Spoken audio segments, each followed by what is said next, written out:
Kronologi meninggalnya pemeran Ko Ahong Sidul anak sekolahan 3 bulan tak sadarkan diri.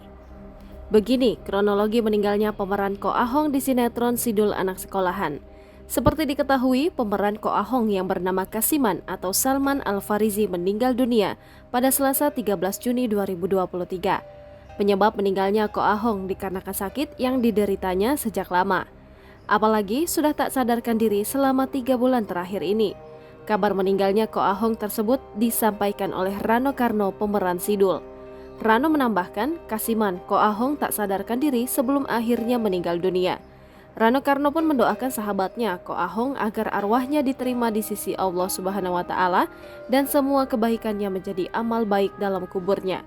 Saat ini, jenazah Kasiman Ko Ahong disemayamkan di kediamannya di kawasan Meruyung, Depok, Jawa Barat, dan kabarnya akan dimakamkan sore nanti. Innalillahi wa inna ilaihi raji'un.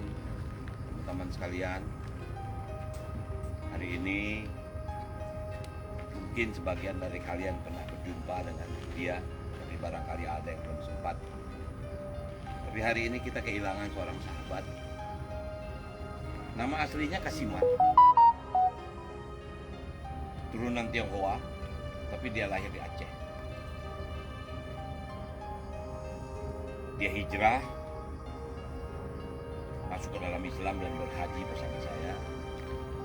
Karena itu dia berganti nama menjadi Salman Al-Farizi. Dalam Sidul dia dipanggil Ahong.